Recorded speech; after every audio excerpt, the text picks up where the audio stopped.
کیونکہ صحیفہ آسمانی میں ہم ان کے اوصاف پڑھ چکے ہیں، لہٰذا وہ جو یعنی حق غزوہ احد کے موقع پر آئے دین حق میں داخل ہوئے۔ ابو نعیم نے حلیہ میں حضرت انس رضی اللہ تعالیٰ عنہ سے روایت کی کہ رسول اللہ صلی اللہ علیہ وسلم نے فرمایا، بنی اسرائیل کے نبی حضرت موسیٰ علیہ السلام پر اللہ تعالیٰ نے وحی فرمائی کہ جو شخص مجھ سے اس حال میں ملے کہ وہ احمد مجتبیٰ صلی اللہ علیہ وسلم کا منکر ہے تو میں اسے جہنم میں داخل کروں گا۔ حضرت موسیٰ علیہ السلام نے کہا، اے رب، احمد کون ہے؟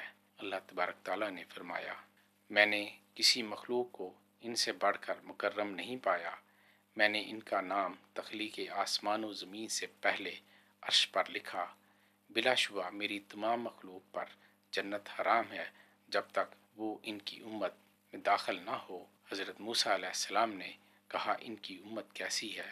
فرمایا، وہ بہت زیادہ حمد کرنے والی امت ہے، جو چڑھتے اور اترتے ہر حال میں اللہ کی حمد کرنے والی ہے۔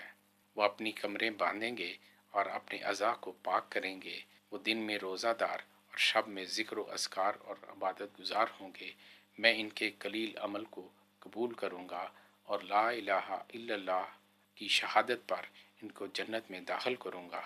حضرت موسیٰ نے عرض کی، کیا اس امت کا نبی مجھے بنا دیں؟ فرمایا، اس امت کا نبی انہی میں سے ہوگا۔ عرض کیا، مجھے اس نبی کا امتی بنا دیں۔ فرمایا، تمہارا زمانہ پہلے ہے اور ان کا زمانہ آخر ہے، لیکن بہت جلد میں تم کو اور ان کو بیت الجلیل میں یکجا کر دوں گا۔ ابن ابی حاتم اور ابو نعیم نے وہب بن منبہ رحمۃ اللہ علیہ سے روایت کی ہے کہ اللہ تعالیٰ نے حضرت اشعیاء پر وحی فرمائی، میں نبی امی کو مابوس کرنے والا ہوں، جس کے ذریعے بہرے کان، محجوب دل، اندھی آنکھیں کھولوں گا۔ اس کی جائے ولادت مکہ اور مقام ہجرت مدینہ اور اس کا ملک شام ہے۔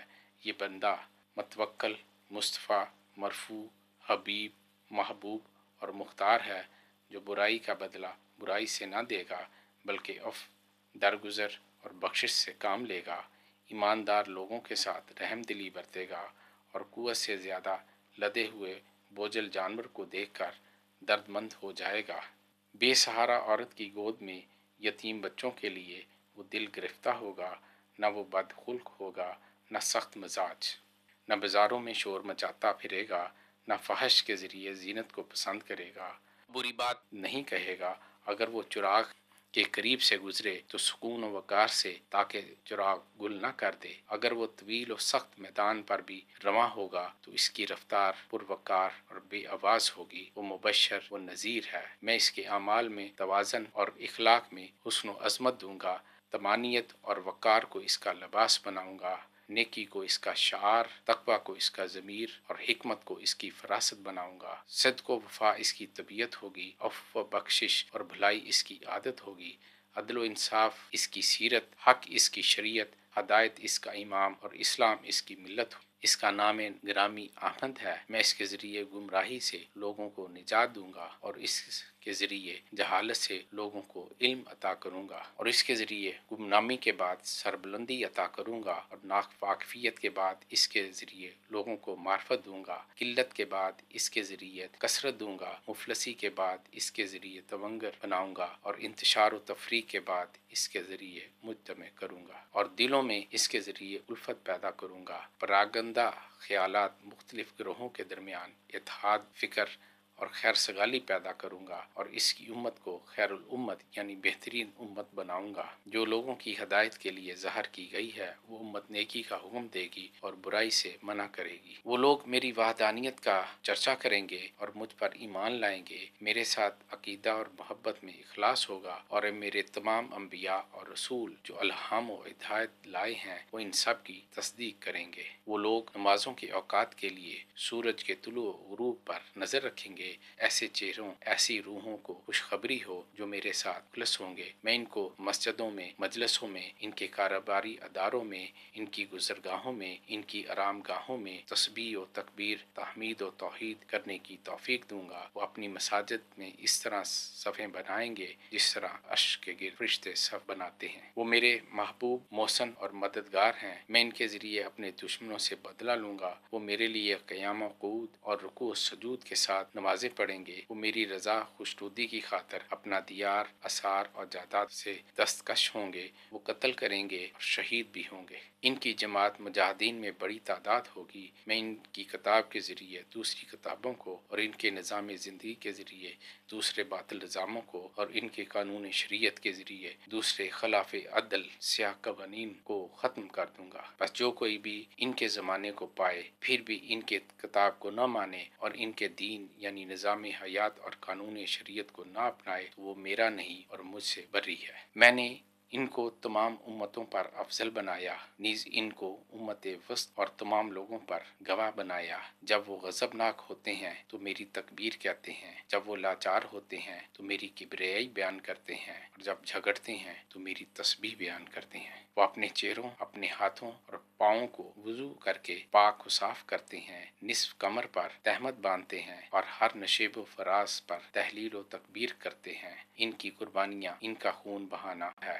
کتاب اللہ ان کے سینوں میں محفوظ ہے۔ وہ رات کو عبادت کرتے ہیں، دن کو روزہ رکھتے ہیں۔ ان کا منادی یعنی مؤذن اپنی آواز سے فضائے آسمانی میں گونج پیدا کرتا ہے، جس طرح شہد کی مکھی کی بنبناہٹ ہوتی ہے۔ خوشخبری ہو اسے جو ان کے ساتھ ہے، ان کے دین، ان کے طریقہ اور ان کی شریعت پر ہے۔ یہ میرا فضل ہے، میں جسے چاہتا ہوں دیتا ہوں، اور میں ہی صاحب فضل عظیم۔ بہقی نے حضرت ابن عباس سے روایت کی ہے کہ آن حضرت صلی اللہ علیہ وسلم کی خدمت میں جارود بن عبداللہ رضی اللہ تعالیٰ عنہ آئے اور اسلام قبول کیا۔ پھر کہا، قسم ہے اس ذات اقدس کی جس نے آپ صلی اللہ علیہ وسلم کو حق کے ساتھ معبوس فرمایا، بلا شبہ میں نے انجیل میں آپ صلی اللہ علیہ وسلم کی صفت پائی ہے، اور یقیناً آپ صلی اللہ علیہ وسلم کی بشارت ابن مریم حضرت عیسیٰ علیہ السلام نے دی ہے۔ ابن قتابہ نے کہا ہے، جب بانس لمبا ہو، اس پر تھوڑی سی ہوا چلے یا لطیف شخص بھی اس پر سے گزرے تو اس میں حرکت پیدا ہوتی ہے، آواز پیدا ہوتی ہے۔ اللہ تعالیٰ نے ارادہ فرمایا کہ حضور صلی اللہ علیہ وسلم اس طرح پروقار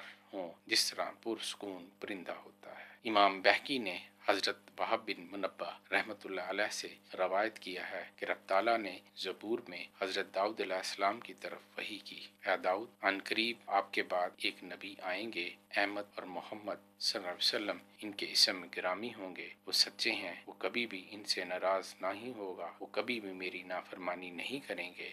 میں ان کے اگلوں اور پچھلوں کی خطائیں